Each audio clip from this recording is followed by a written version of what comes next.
Ooh, vicious strike right there.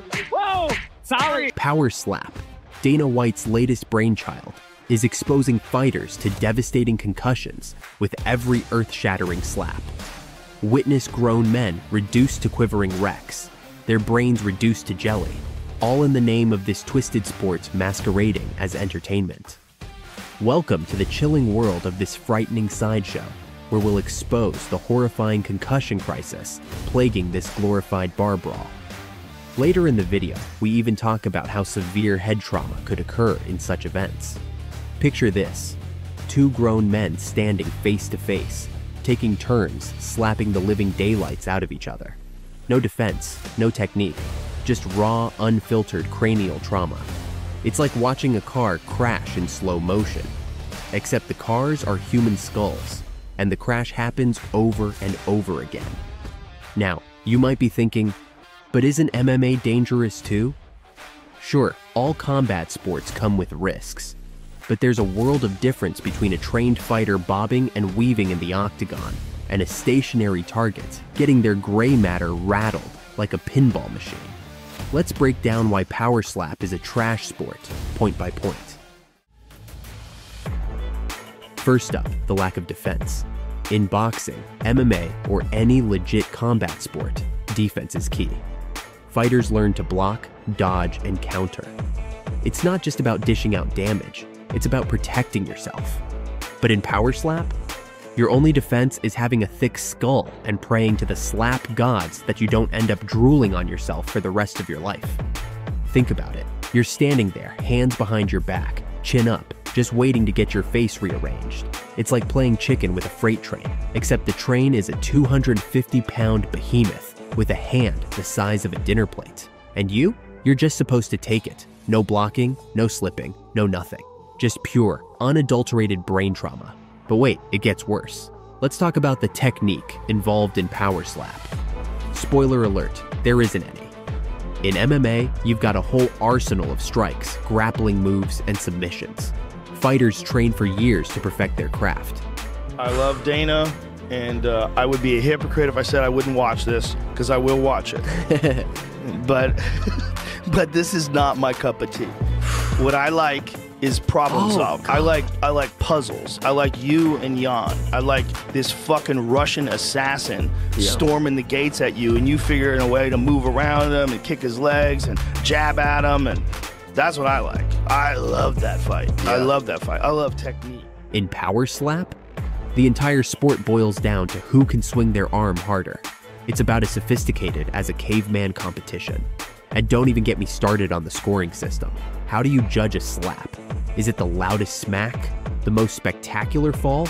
The number of brain cells visibly leaving the opponent's ear? It's subjective at best, and at worst, it's just encouraging more brutal, damaging hits. Imagine trying to explain this scoring system to someone who's never seen it before. Well, you see, the guy who looks the most concussed at the end loses. It's absurd. Now let's address the elephant in the room: concussions. In power slap, concussions aren't just a risk, they're practically the goal. Every successful slap is essentially a minor traumatic brain injury. And we're not talking about the kind of concussions you might get from a tackle in football or a punch in boxing. We're talking about direct, unprotected blows to the side of the head, where your brain is most vulnerable. Do you know what happens when your brain gets rattled around inside your skull? It's not pretty. We're talking about potential long-term damage, memory loss, mood swings, and, in extreme cases, chronic traumatic encephalopathy, CTE. It's the same condition that's been found in the brains of former NFL players and boxers who've suffered repeated head trauma. But hey, at least in the NFL, players wear helmets. In power slap, the only protection you've got is your own skin and bone. It's like the organizers looked at all the research on brain injuries in sports and said, you know what, let's make a sport that maximizes the chance of brain damage. It's not just irresponsible, it's downright negligent. And let's not forget about the message this sends to young, aspiring athletes. What are we telling them? That it's okay to stand there and let someone hit you as hard as they can? That defense doesn't matter? That the key to success in combat sports is to see who can take the most brain damage? It's a dangerous precedent to set, especially when we're finally starting to take head injuries in sports seriously. Now, I can already hear some of you saying, but these athletes know the risks. They're consenting adults. Sure, they might be consenting, but that doesn't make it right or safe. We don't let people consent to all sorts of dangerous activities, especially when there's a risk of serious, long-term harm. Just because someone's willing to do something doesn't mean we should encourage or promote it. By that logic, we should bring back gladiator combat to the Colosseum. Are you not entertained? No, actually, we're just concerned. Let's talk about the skill level involved in power slap, or rather, the lack thereof. In MMA, we see incredible displays of athleticism, strategy, and technique. Fighters spend years honing their skills, developing game plans, and studying their opponents. In power slap, the entire strategy boils down to hit harder and don't fall down. It's about as nuanced as a sledgehammer. The sport's tagline might as well be, power slap, where technique goes to die. And what about the entertainment value? Sure, there's a certain car crash fascination to watching power slap, but is that really what we want from our sports? Do we really need to resort to such base, primitive spectacles for entertainment? It's like we're regressing back to the days of the Roman Colosseum, except instead of lions, we've got large men with even larger hands. Is this really the pinnacle of human achievement we want to showcase? But here's the real kicker. Dana White, the mastermind behind this circus, is the same guy who's been at the helm of the UFC for years. The UFC has done a great job to legitimize MMA as a sport. They've implemented safety regulations, weight classes, and stringent medical checks. So what happened? Did Dana wake up one day and decide, you know what? All this safety stuff is overrated. Let's see how much brain damage we can legally inflict? It's like he took everything he learned about fighter safety and decided to do the exact opposite. And that's where the real danger of power slap lies. Dana White is actively trying to showcase the sport's massive social media reach, touting it as the future of combat sports. He's trying to use the platform's viral nature and shock value to legitimize power slap, painting it as a must-watch spectacle that's capturing the public's attention. But what he's really doing is putting a veneer of legitimacy on a sport that's nothing more than a glorified circus act, all in the name of profit and attention. It's a slap in the face, pun fully intended, to all the legitimate combat sports athletes out there. These men and women dedicate their lives to perfecting their craft, pushing their bodies to the limit, and putting on incredible performances. And now they've got to share the combat sports spotlight with this. It's like putting a kindergarten finger painting next to a Picasso and calling them both art. Let's not forget the potential long-term consequences of promoting a sport like power slap. We're already seeing the devastating effects of repeated head trauma in other sports. Former NFL players suffering from early onset dementia, ex-boxers struggling with cognitive issues. And now we're intentionally creating a sport that maximizes the risk of these outcomes? It's like we've learned nothing from decades of research and tragic personal stories. It's as if we're actively trying to create a generation of athletes with scrambled brains. And what about the medical community's stance on all this? Spoiler alert, they're not fans. Neurologists and sports medicine experts have been sounding the alarm about the dangers of power slap since it first hit the scene. But apparently, their concerns aren't as important as the potential for viral clips and shock value. It's like we're saying, sorry doc, but your years of medical training and research aren't as compelling as our need for more extreme content. Speaking of viral clips, let's talk about the way power slap is promoted and consumed. It's not about appreciating skill or athleticism. It's pure spectacle designed to shock and horrify. The most popular clips are always the most brutal ones. The knockouts, the falls, the visible damage. It's turning human suffering into entertainment. And that's a dangerous road to go down. We're one step away from ow my balls becoming a real sport. And if you get that reference, congratulations. You've seen the movie Idiocracy, which is starting to look less like satire and more like a documentary. Back to the video. And let's not ignore the potential copycat effect. How long before we start seeing power slap challenges popping up on social media?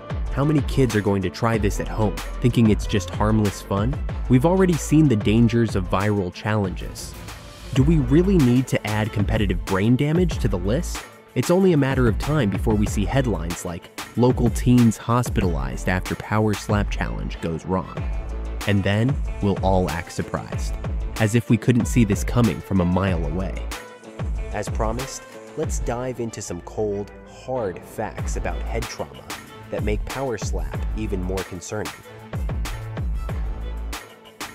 1. A study published in the Journal of Neurosurgery found that rotational acceleration, the kind of force generated by a slap, can be more damaging to the brain than linear acceleration. This means that a slap could potentially cause more harm than a straight punch. So when power slap enthusiasts argue that it's safer than boxing, they're not just wrong, they're dangerously misinformed.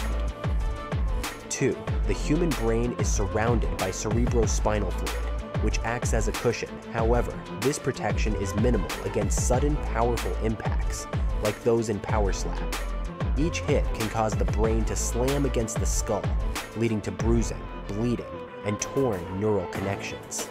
It's like playing ping pong with your brain as the ball and your skull as the table. Spoiler alert, your brain doesn't win that game. 3. Repeated head impacts, even if they don't cause immediate symptoms, can lead to a condition called chronic traumatic encephalopathy, CTE. This degenerative brain disease has been linked to memory loss, impaired judgment, depression, and even suicide in former athletes. 4. A single concussion can increase the risk of developing Parkinson's disease by 56%, according to a study published in Neurology. Now imagine the risk for power slap competitors who might receive multiple concussions in a single event. We're not just talking about short-term damage anymore. We're potentially altering the entire course of these athletes' lives. 5. The recovery time between slaps and power slap is dangerously short. In traditional combat sports, fighters are given time to recover between rounds. In power slap, competitors might receive another blow while their brain is still reeling from the previous one, compounding the damage. It's like kicking someone while they're down, except the someone is your own brain. These aren't just scary statistics, they're a wake-up call. They highlight just how dangerous and irresponsible power slap really is. It's not just pushing the envelope, it's setting the envelope on fire and throwing it out the window. But perhaps the most insidious aspect of power slap is how it's trying to legitimize itself. They've got weight classes, they've got rules, however minimal. They've got a league. We have more followers than every single professional sport. Every professional sports team, we have more followers than them. In 15 months. Wow. More than like Real Madrid or like these soccer teams? I don't know about the soccer teams, but I would say yes. The deal that I just cut for Slap is bigger than the UFC deal we cut with Spike TV after the first season of The Ultimate Fighter. I don't give a what the media says about it. They don't matter. So money-wise, it's working out is what you're saying, basically. It's fucking unbelievable. Not only is it unbelievable money-wise, it's been unbelievable as far as social media goes. We're #1 in all of sports. And when I say all of sports, if you take the NFL, the NBA, the NHL, F1, WWE, and who am I forgetting? Who? And added them all together, their numbers don't compare to Slap's. Yeah. Yeah. That seems a little doubtful. Yeah, you can doubt it all you want. The good thing is that most of you guys don't understand social media and how it works. And what publication are you from? MMA Mania. Okay, well, I'll give you the numbers on Slap that were done by a third party that does this. We didn't pull the numbers. They're trying to package this as a real sport, to give it an air of legitimacy. But putting a suit on a pig doesn't make it a businessman, and calling power slap a sport doesn't make it any less dangerous or ridiculous. It's like putting lipstick on a concussion and calling it Miss America. So what's the end game here? Where does power slap go from here? Are we going to see power headbutt next? Maybe power crowbar to the kneecaps? Where do we draw the line? At what point do we say, okay, this has gone too far? Because if we don't draw that line soon, we might find ourselves in a world where extreme brain damage is a legitimate sports category. If you would want to make sure we don't get there, Try to spread the message by liking, commenting, and sharing this video with your friends. Subscribe to us if you would like to watch more videos like this. Now back to it. The truth is, power slap isn't just a bad idea, it's a dangerous one. It's a step backward for combat sports, for athlete safety, and for society as a whole. It's turning human beings into human punching bags for our entertainment, and that's not something we should be celebrating or promoting. It's like we've taken all the progress we've made in understanding and preventing brain injuries, crumpled it up, and tossed it in the trash.